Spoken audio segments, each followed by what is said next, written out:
lah. Oh, ya. Saya lupa abang sikit. Boleh. Abang tahu tak perbezaan antara alkohol dan arak? Alkohol dan arak? Ya. Abang ambil ni dulu. Saya akan jelaskan satu persatu. Sebelum tu apa nama abang? Nafal. Nafal. Assalamualaikum. Nama saya Muhammad Aiman.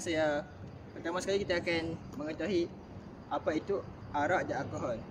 Okey, maksud arak ataupun dikenali sebagai dalam bahasa Arab ialah khamru. Arak ni adalah minuman yang memabukkan dan akan menghilangkan waras seseorang jika diminum.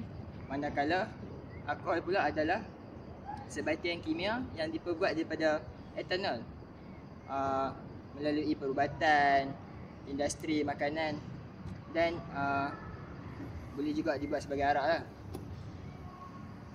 Okey, abang tahu contoh-contoh arak? Cuba bagi satu.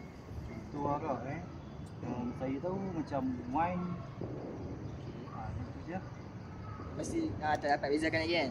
Kalau macam arak betul lah, wine, Carlsberg macam tu kan. Kalau untuk alkohol ni dia macam lebih spesifik lah, macam dalam perubatan sanitizer.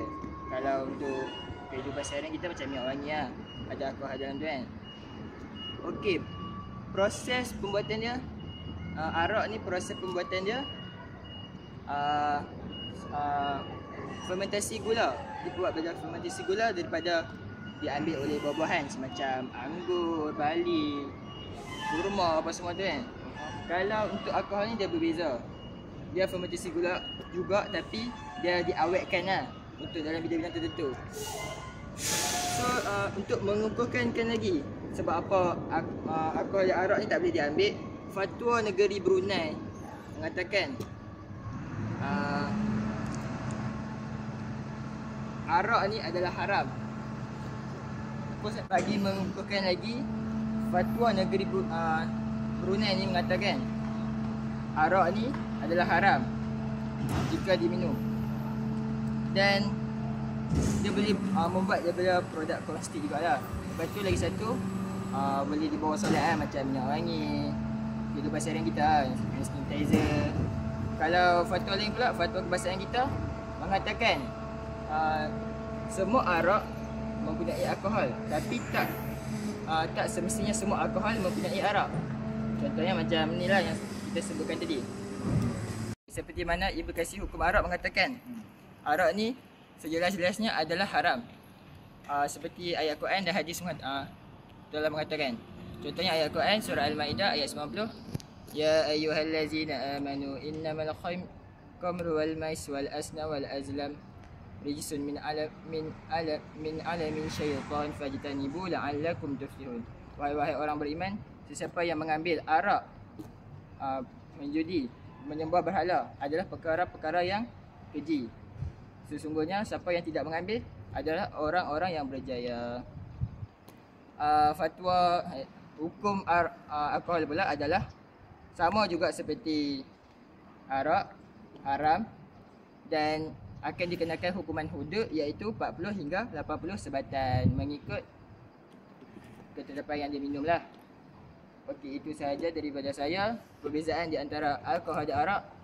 Sekarang ni abang dah dapat bezakan macam mana perbezaan alkohol dan arak ni? Ya, alhamdulillah setelah dari tadi dapat dari penerangan tadi saya dapatlah perbezaan alkohol dan arak tu. Baik, terima kasih. Okay.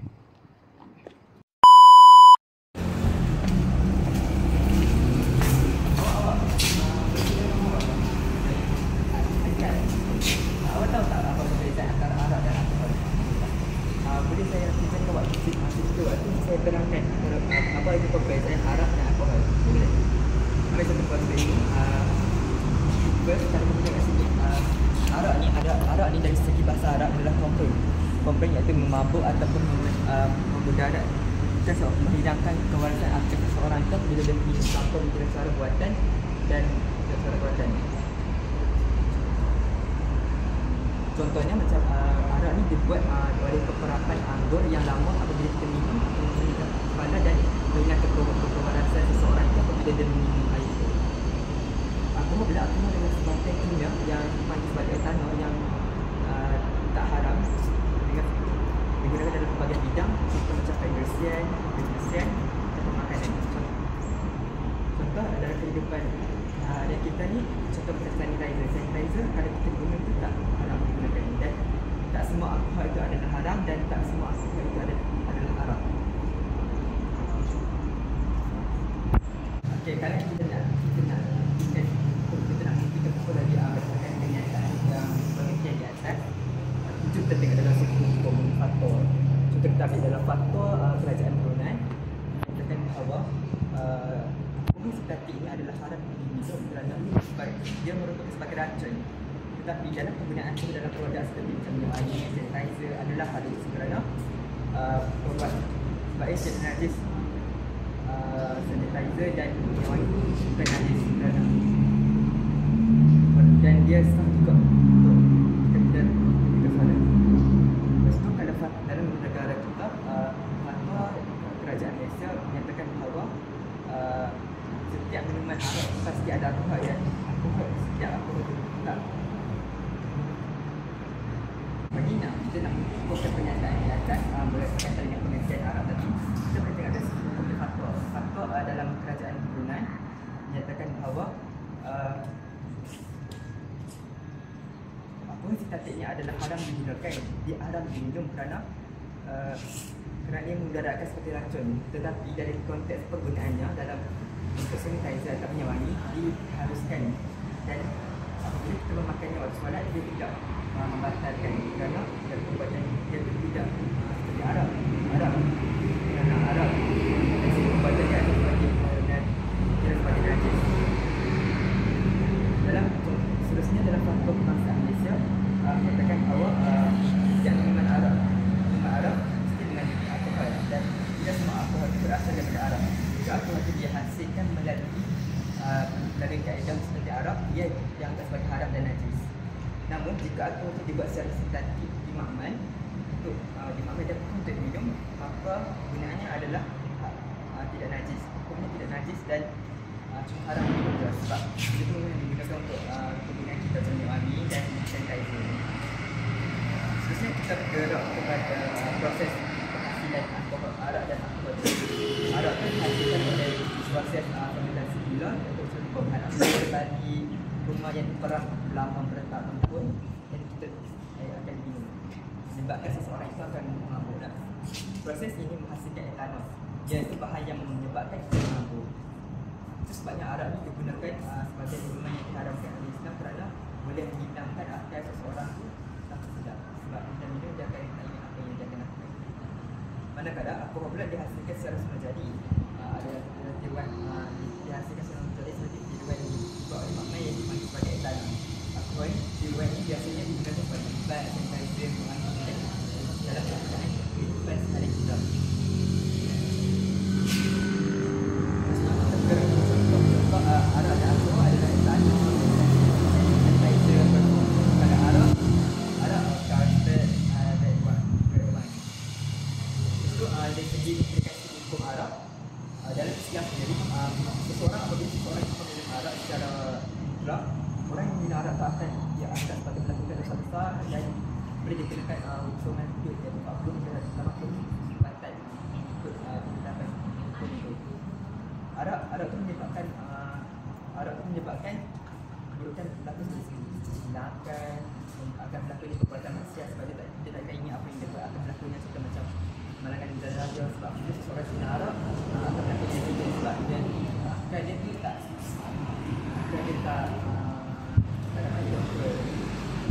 Lepas tu bagi alkohol pula hukumnya bergantung kepada cara dan tujuan. Contoh jika diminum, kalau kita minum alkohol ni, jika minum tu akan menyebabkan mabuk, maka hukum haram.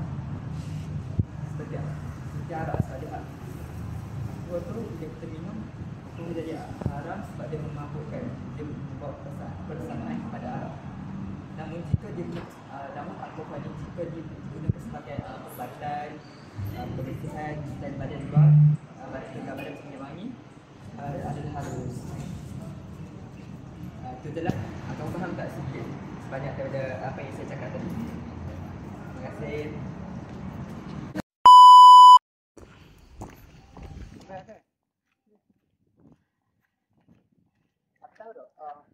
apa beza arak dengan alkohol? Ini tak pernah tahu. Perbezaan antara arak dan alkohol.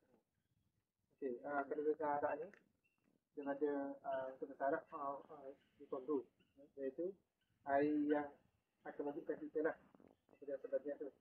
Dan manakala untuk alkohol pula etanol. Etanol ni sebahagian daripada organik. Itu digunakan ada bidang industri perubatan dan juga bidang makanan lah. Okey, untuk batu-batu apa? Untuk bahan tak tahu. Ya, untuk batu dalam pada bahasa dan dari segi wangi bakal ni menurut peraturan guna itu sebahagian persenjatik ni di dalam apabila seseorang itu minum akan dapat haram lah. Okay. Namun penggunaan dalam bahasa juga tapi persenjatik ni akan digunakan lah alkohol ni untuk alkohol. Okay. Apabila dan manakala fatwa tentang alkohol arak ni menurut fatwa kebangsaan pada 12 setiap minuman arak mengandungi alkohol lah.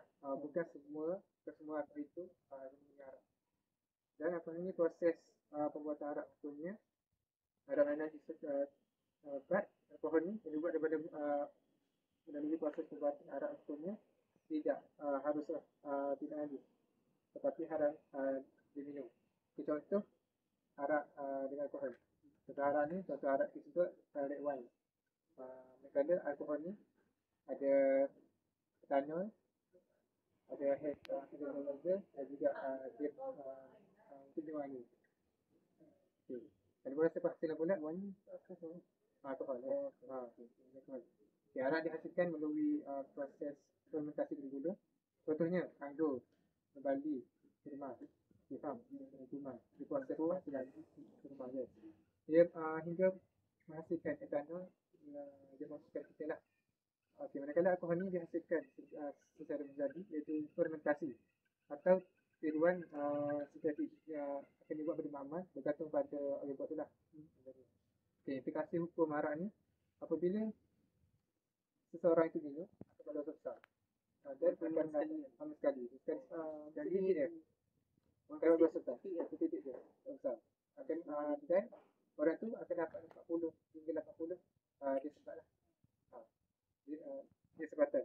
Dan manakala implikasi hukum alkohol ni kau seperti arak alkohol lah yang bersifat mabuk bila diminum seperti etanol atau minum alkohol.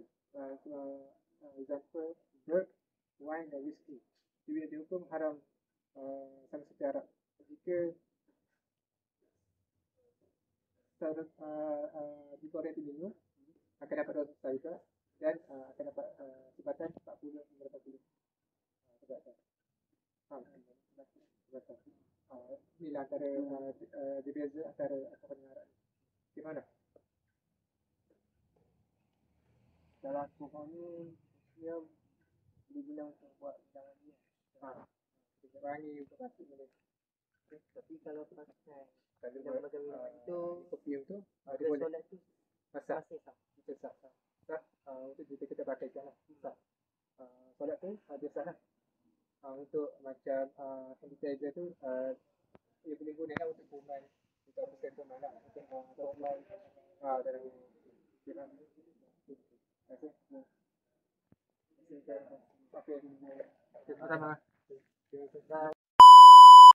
Okey, Assalamualaikum warahmatullahi wabarakatuh. Saya Wan Nurbaiti Susna binti Wan Yusuf Faizal dari kos BMA.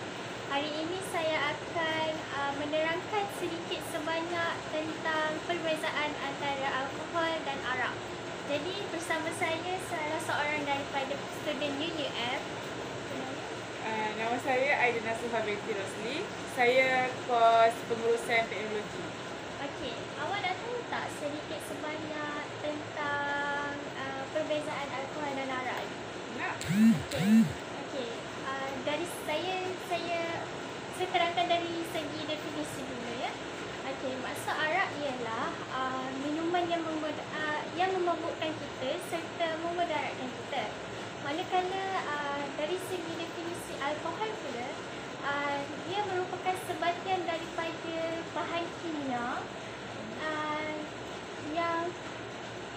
bahan kimia yang digunakan dalam bidang perubatan. Okey.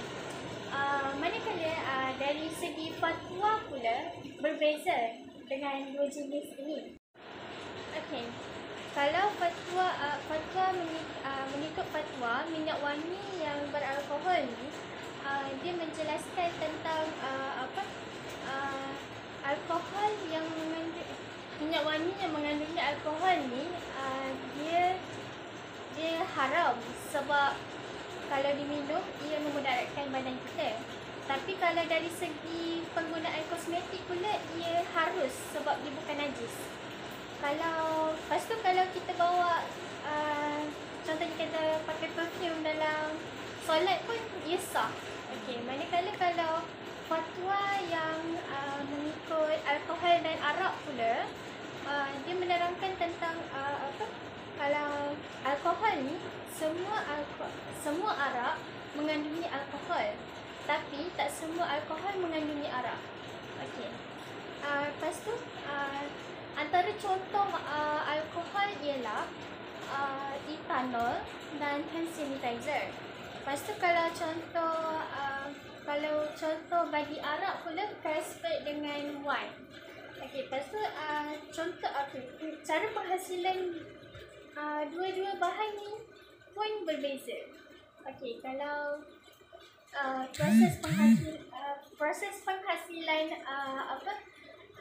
arak ni dia mengalami proses fermentasi, iaitu pemerapan buah-buahan.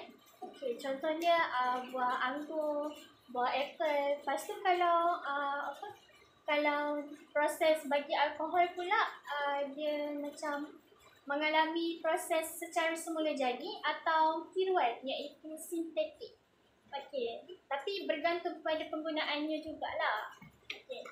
Lepas tu kalau untuk implikasi hukum, okey, bagi arak ni sudah jelaslah benda tu haram sebab dia memabukkan kita. Lepas tu dalam Al-Quran dengan hadis pun macam dah nyata kan dekat tu yang benda tu haram. Lepas tu kalau contohnya bagi orang Islam yang minum arak ni, dia boleh dikenakan hukuman sebatan sebanyak 40 hingga ke 80 kali. Okey, kalau implikasi hukum terhadap alkohol pula, contohnya alkohol tu diperoleh daripada arak, ia akan menjadi haram sebab ia najis. Lepas tu kalau alkohol yang diperoleh daripada bukan perbuatan arak, dia tak najis. Assalamualaikum. Nama saya Siti Najah binti Muhammad Khairul, nombor matrik 311688. Hari ini saya nak menerangkan tentang perbezaan antara arak dan alkohol. Okey, maksud arak ni minuman yang memabukkan dan yang menghilangkan kewarasan. Okey, kalau bagi alkohol ialah sebahagian kimia daripada kumpulan organik. Macam dia diperlukan dalam bidang-bidang tertentu macam perubatan, industri, makanan, minuman. Okey. Kalau menurut fatwa penggunaan minyak wangi yang beralkohol. Okey. Alkohol sintetik ni haram. Haram diminum sebab alkohol sintetik ni dia haram diminum kerana dia memudaratkan macam racun. Tapi dia boleh digunakan dalam produk, dia harus digunakan sebab dia tak najis. Okey. Dan kalau kita bawa solat pun tak batal solat. Okey. Kalau fatwa tentang alkohol dan arak, okey, setiap minuman arak ni dia mengandungi alkohol. Okey, tak semua alkohol dia ada arak. Okey, alkohol dari pembuatan arak ni hukum dia haram dan najis. Kalau alkohol yang bukan diperolehi daripada pembuatan arak, dia boleh digunakan. Dia tak najis tapi haram untuk diminum. Okey, kalau kita dapat tengok sini, contoh arak dan alkohol. Contoh arak dan alkohol ni, kalau alkohol etanan, dia macam hand sanitizer, perfume. Okey, kalau bagi arak, red wine, minuman-minuman tu. Lepas tu, kalau proses penghasilan pula, arak ni dia dihasilkan melalui proses fermentasi gula. Gula atau buah-buahan. Macam contoh, buah kurma, anggur, lepas tu barley. Dia dilakukan oleh yeast sampai boleh menghasilkan etanol yang memabukkan. Okey, kalau bagi alkohol pula, alkohol ni dihasilkan secara semula jadi, fermentasi dengan sintetik keruan. Kalau sintetik ni, dia bergantung pada tujuan penggunaannya. Sintetik ni kita kena buat laman. Okey. Bagi implikasi hukum arak. Okey, orang yang minum arak ni, orang yang dah tergolong dalam dosa besar. Sebab arak ni kan telah diharamkan dalam Al-Quran. Okey, lepas tu kalau implikasi hukum alkohol ni macam faktor tadi. Alkohol ni kalau dia dari pembuatan arak, dia haram. Kalau dia bukan dari pembuatan arak, dia tak najis, tapi haram untuk diminum. Dia boleh digunakan dalam bidang-bidang industri lain. Okey. Itu saja dari saya.